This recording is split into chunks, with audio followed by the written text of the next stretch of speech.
Hi everyone, welcome back to Hooked on Onyx, the segment where we talk to coffee people about coffee things, usually while drinking coffee. Now today we're talking about origins in coffee, but personal origins in coffee. So today we have Dakota Graff, who I'd like to now welcome on screen. I'm going to put like audience sound effects in the background of this. Yeah. Welcome. Thanks.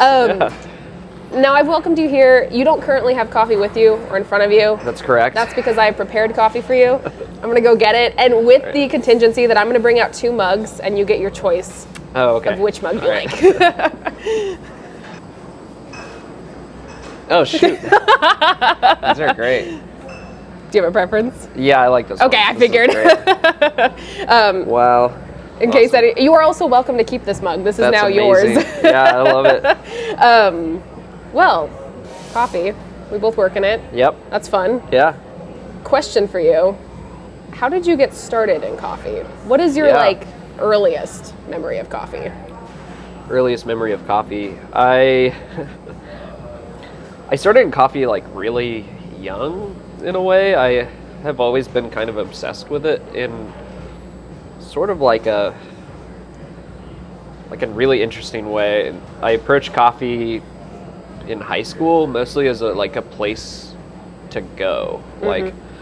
Like for me, I don't want to get too much into it, but my childhood was, and especially my teen years, was pretty tumultuous, and so like I spent a ton of time in coffee shops because it was like a super awesome place to just be, where I was like welcome, and it was always consistent. I knew what I was going to get, but also I was like genuinely interested in coffee, just as a beverage, like a craft. Yeah, I'm like, wow, this is so fascinating that this thing is ubiquitous in every cabinet across the world, and there's also this whole other side of it that brings people together, but it's also like standalone a fascinating beverage. So I sort of delved into it from a really early age. Like I think when I was 15, maybe 16, like my birthday was coming up, my mom was like, hey, what do you want? And I'm like, hi, I want this thing called a Chemex, and I need a scale that goes with it, and I need a gooseneck kettle. And I convinced her to order it online, and I was making pour-overs in high school. Like, I don't know why, I don't know how I discovered that. I mean, obviously it was the early age of the internet, and so I was just on like forums, just like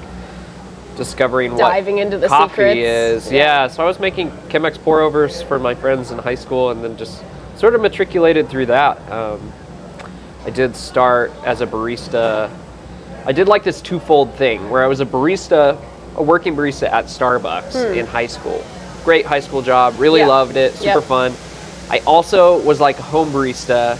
I had access to a couple espresso machines that people would just let me pull shots on. So I would buy these like really expensive coffees and like pull like 2 shots of them and they would be gone. But I was just always obsessed with espresso and just like obviously making pour overs. Yeah, it was just always really fascinating. Yeah. I didn't realize you worked at Starbucks originally. I did. Was that your first coffee job? That was my first coffee job. I think I started when I was 16. Sure. 17. Yep. That sounds like the right age. As early as I could. Yep. Was that back, Frappuccinos and everything were a thing back then too, right? I'm not that old. Okay. I did the Frappuccino. Pre-Frap era of Starbucks. It precedes us all. That's fair. So you started there. When did you move into specialty coffee? Yeah, so that was kind of the interesting like twofold thing. Obviously Starbucks is specialty coffee, but there is a whole other side of this specialty product, which is like this hyper specialty product that I was really interested in. Yeah. So I was buying like some of these early brands. Like I was a huge fan of Intelligentsia, so I would always order Intelligentsia, make it at home.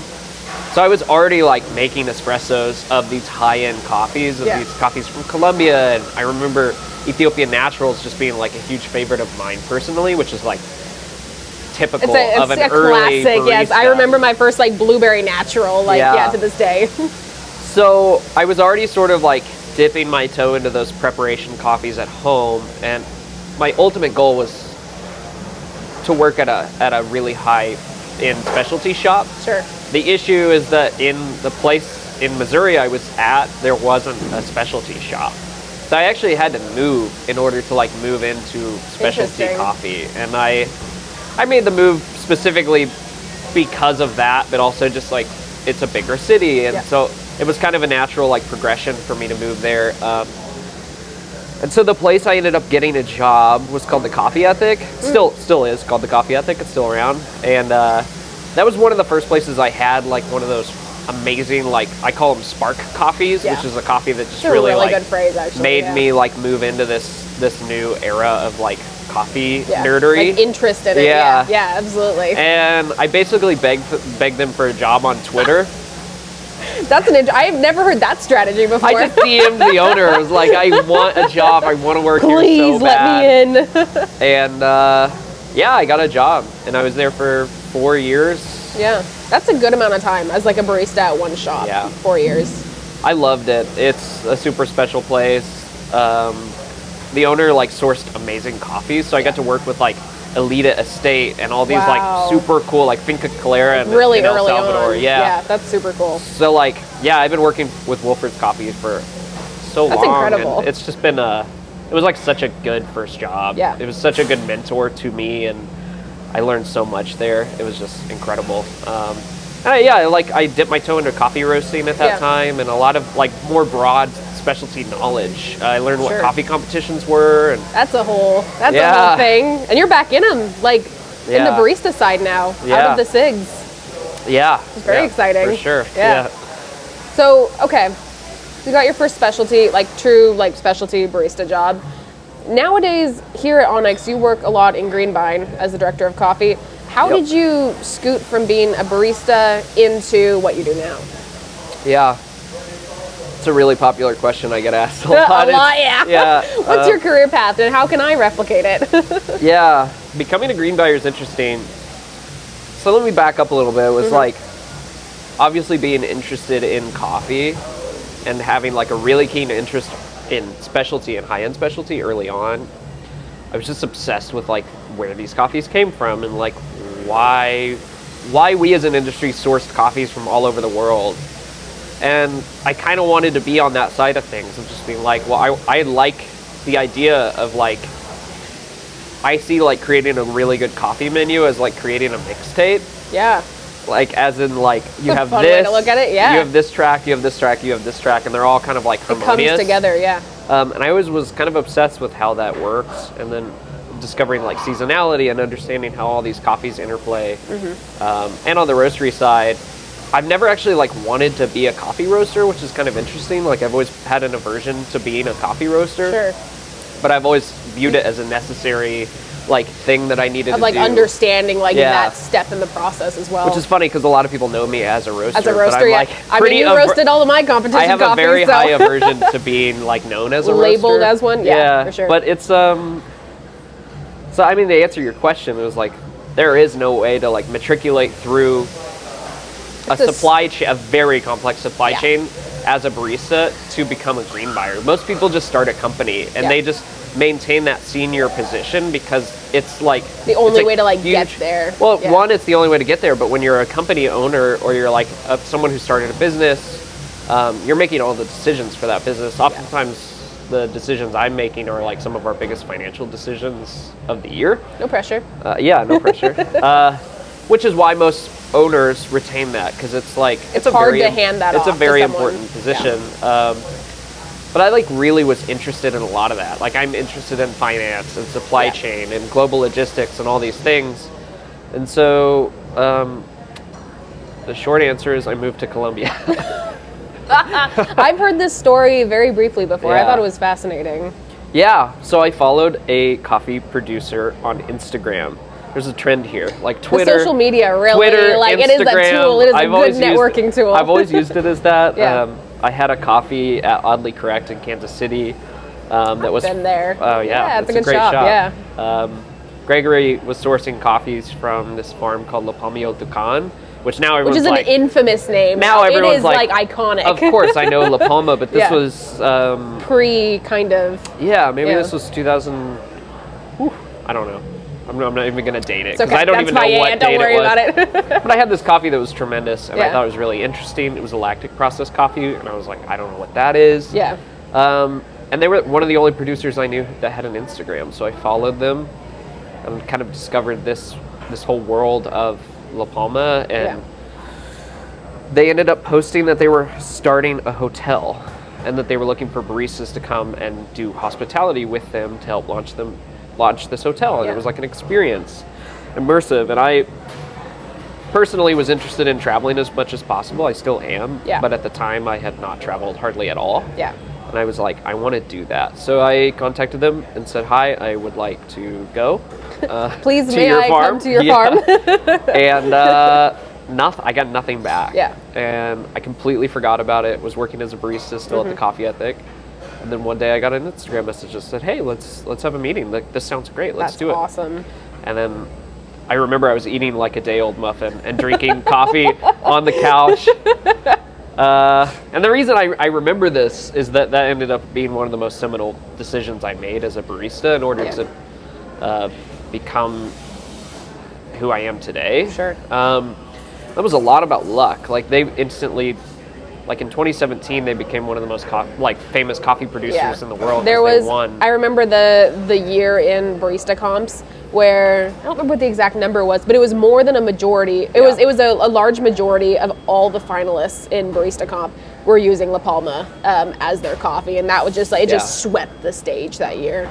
Yeah, and so there was a lot of like stroke of luckness that kind of went into that being on my resume of just being like, well, I lived there and I like learned a lot about processing and coffee, just green coffee production and logistics and all this stuff. And I sort of had that on my resume coming out of that experience. And I don't want to get too ahead in the story, but it's very cool. No, I think one of my favorite things about coffee, and I've heard it from so many people at this point, is it's a combination of like the passion, but it also is like a component of like right time, right place, and you just happen to be the right person that like fits into that need. Right. Which is a hard thing to like quantify. Totally, which is why the answer to your question is so convoluted. Yeah, absolutely. Did you make your way to Onyx after that? Was that the next step after that? Basically, yeah. So I came back from South America, had this experience, was kind of like, all right, I'm going to move to Arkansas now. Out of Colombia into Arkansas. Yeah, it made sense at the time. Yeah. I had some family here and stuff, so I was like, and I just love this area. Yeah. So I was like, all right, I'm going to go live there. Had some job interviews. I actually had 2 job interviews. One with Onyx, one with someone else. I actually got offered a job from Onyx and turned it down. Yeah. And said, no, I'm going to go do this thing. I did this other thing for a while. It was a really great experience. I learned a ton of stuff. I also started competing myself for the first time, and I met John and Andrea backstage. Interesting. I feel like that's how everyone meets John and Andrea, is like backstage at a barista competition. Well, it was funny from their perspective, too. It was like they've been doing specialty coffee and they were backstage at these barista comps, and then all of a sudden someone else from Arkansas is also backstage and it's such a small area that we were both like, hi, what is happening here? We know each other. So we got to know each other through that, and made your way in here. Kind of right place, right time again. Very cool. You've been here for 4 years? Yeah. Okay, I was like I'm pretty sure about this number. I've been here for years. 4 years. Yeah. Very cool. It's a really cool story. I kind of want to shift a little bit away from that, because really, really cool journey, and I'm sure along the way many things have happened to you, both good and bad. I was curious if you have any weird coffee stories from your jobs over the years. Anything that like stands out? Weird coffee stories? Ignore the cut. Goodness. Probably so many. I mean, I think of like hot cold brew as being like an order that was received many, many times.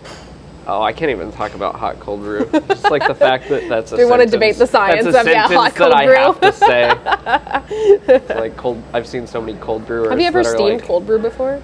Yeah. How is it? I have yet to like venture into that. I just say no immediately. So since I've been in coffee for quite a long time, we did have cafe au laits on the menu when I started. Yeah. And we would cut whole milk with half cold brew and steam it. That's incredible. Actually delicious. I've never heard that before. Totally stand by it. Okay, fair enough. And I say that right now because I haven't had one in a really long time. Yeah, we might need to like test this again, see if it stands I should probably like not endorse this, but it is like at the time I was like, man, this is genius. Because this is innovation right here. I loved it. Yeah. I should try it again. Hot cold brew. Not hot cold brew, but Kind of hot cold brew. so weird coffee stories. Oof. I don't know. I need a prompt. It's a tough question. At Origin or at Anywhere. behind bar? Behind bar, I'm sure you have tons. Yeah, Not to make you think back to your barista days. I do have a ton of stories. You are competing in barista this year, though, and so I feel like it's appropriate to throw you back behind the bar, Yeah. mentally at least. Weird coffee stories. I don't know. Did Alika tell a weird coffee story? No, I'm just asking you. Oh, okay. Yeah. Trying to think. Well, okay, so there's this interesting thing that happens. This is like a general, just weird thing. Sure. That since I travel so often and I'm travel hanging a out lot. with my friends, people who produce coffee, I like get to know them really well. And every once in a while, I end up at a social event that I have no, like, bearing on why I should be there, and no one else knows why I'm there, but I'm with this person. Like, I've been to so many people's graduations or, like, That's incredible. first-time things. Just like birthday parties of like, Birthday parties, concept of, totally. yeah. Yep. Which is usually really fun, because I'll Sure. be like, all right, I'm going to dance. But you're kind of like that party crash with everyone's like, we don't know Yeah. who he is or why he's here. I've been to so many, like, just formal social events. I think I was at a USAID, like, meeting once. Just, like, I just end up What? at these funny meetings or, like, these funny social events that That's happen a incredible. lot. Oh, you get to know people, and they're like, oh, like, the first time I got picked up by this coffee producer that lives in Caldas. Yeah. He picked me up from the airport, and he speaks no English. I speak a little bit of Spanish, Yeah. but, like, It's hard conversationally to, like, rudimentary. for Yeah, sure. rudimentary, and he was basically like, all right, hey, I'm gonna pick you up, pick me up. And we went to a car dealership, and he, like, bought a truck while I just hung out with Nice. him. Nice. Because he, That's like, trust needed right a there, new yeah. truck. So I've been in a lot of amazing. situations where I'm just like, I'm just along for the ride Yep. here. That's awesome. Yeah. That's very cool. I'm trying to think what I would say as like weird coffee stories. There's just a lot. There's a to lot. choose There's a from. lot of like weird customer stuff that always happens in coffee. Always, yeah. I think my weirdest stories always come out of competition. Bizarre things that happen throughout Yeah. those. I was before we started filming, telling you about my like competition nightmares that I have Yeah. on like a regular basis, even when not competing. I just have so many coffee dreams, just in general. The work never stops, never ever. Yeah. But you're competing this year, which is very exciting. It's Yeah. been 5 years since you've done Coffee, or barista. yeah, the barista. Because you've been doing Coffee and Good Spirits. SIGs, yeah, to much success. Yeah. Are you excited about barista this year? I mean, yeah. So we talked about like my origin of like getting into specialty coffee. I figured out what competition was, and I would watch barista competition a lot. Yeah. And like, I ended up over several years like getting to know people who were fairly prominent in the competition sphere. So Sure. obviously John and Andrea, but even before. But even like outside of that, yeah. Yeah, like since I was from Missouri, like I routinely saw Pete Yeah. Licata Yep. and like people like that were like, you know, huge people in the industry and Yeah. in competition, and I just became really enamored by that, and I love the platform. I do like stages, and I like getting on stage, and to be honest, I like the attention, so it's fun. I think if you ask any barista competitor, they have to ultimately like acknowledge Yeah, that. I think a lot of people say, no, I do it for these reasons, but I do it actually. can be a healthy component of it. Absolutely. And that's a portion of things that I like to talk about. It's like, hi, I have built a career in this industry, and I want to have 10 minutes with you to like talk about these coffees, talk about these ideas and these techniques that I've learned over the course Yeah. of 10 years. And you know, I get 10 to 15 minutes to say my thing. That's and then your stage. yeah, You get out of there. And I also just like, from the day I started competing, I've gotten to know so many people backstage. I remember just being totally feeling like I didn't know anybody backstage, and Yeah. feeling really kind of almost not left out, but just being like, Kinda like the I'm outsider, definitely an like, outsider yeah, right now, because yeah. all these people know each other really well. There's definitely an old guard of Yeah. competitors at that time, and I Yeah. felt You're kind of like, this, I like, wanted to fresh be meat part- that's like sneaking in. yeah, but I also wanted to be part of that community, and so for me, like, I remember feeling that way. So every time I compete and I see new competitors, I always try to talk to them and kind of let them in on things and just at least get to know their names. Yeah. It's a really stressful environment. Oh yeah.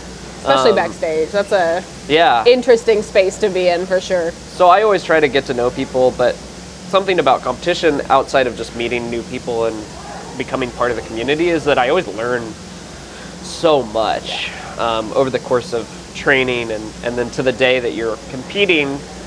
I always tell people, like, as soon as you get on stage, you can't mess up because you're the expert. Yeah. And it's not like you have the stakes are so high you can't mess up. It's like, this is your time and you should know everything that you need to know in order to get on stage. And once you get on stage, it's your time. Yep. Like, and this whatever is your happens coffee. Is going to happen. Yeah. And feeling like empowered through that, of just being like, I know this coffee, I know these drinks. I can do this. Yeah. It's always been really interesting to approach coffee that way. Because oftentimes I work with so many different coffees. To hone in on one and become an absolute expert in it is a really fun feeling. Pretty special thing. Yeah.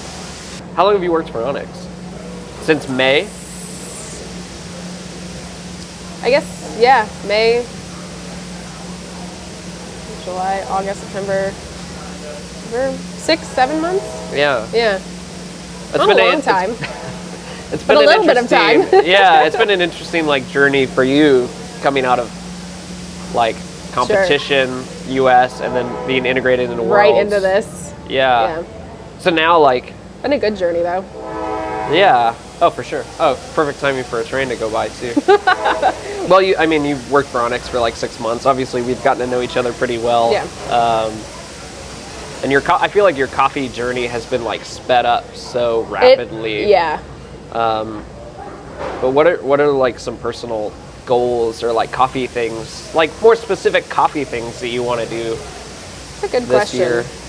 This is also us talking as I do a lot of coffee stuff. What so can it's we do? We can do something.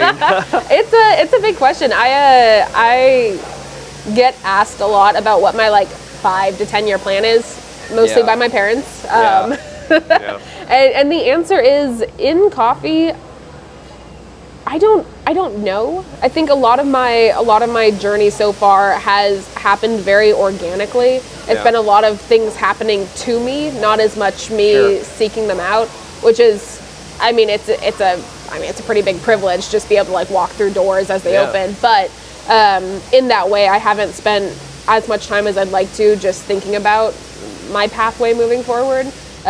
Something I'm very interested in, and it's fun to be able to kind of do it a little bit at Onyx in some capacity, is this combination of talking about coffee in a very digestible, fun way, I guess, and kind of pulling from either other marketing strategies or other industries, how they talk about their products, and being okay, how do we apply that to coffee? How do we make coffee as interesting as let's say food? I think that's what I often think about is there's so much built around food shows and just different cuisines and all that sort of stuff. And coffee is an interesting challenge because at the end of the day, it's usually a brown liquid. It's not always the most interesting thing to look at, but it's how do we take this thing that on a surface level can seem kind of mundane and expand it outwards. And that's always been something that's fascinating to me. So moving forward, it's always my goal to figure out what those new projects are to expand it out into something that's bigger than just a drink. Which feels like a very general coffee answer. I feel like that's what a lot of people try to say. Especially in the context of talking about how I got started, how we got started as coffee professionals. That's something that it's actually quite difficult to do because you learn so much so quickly, and coffee is so complex and takes all these elements and then to distill it down into something simple and digestible is actually one of the hardest things to do. Yeah, very much so. Yeah, but it's interesting. That's always the goal. So we'll see. I agree. There's lots of fun projects I want to tackle in the future. We'll see how many of them I get to. But it's really good being here at Onyx. It's a lot of personal development of different skill sets that I've always wanted to have. Totally. It's good to be here. I tell everyone, everyone, I sent an email back when I was 19 and a sophomore in college to Onyx being do you have an internship for me? I am 19 in Oregon with zero experience. And it's very surreal still to be oh, I'm like doing the thing I asked about, like however many years ago. Yeah. Yeah, it's cool. Yeah, it's good Well, stuff. it's been great to get to know you. I look forward to the future. Cheers. Also Cheers. the mug. Yeah, you're welcome. Yeah. Sweet. Yeah. Well, thanks, Dakota. Sure. Thanks for your time. Yeah, thank you. We'll see you all next time. Yeah.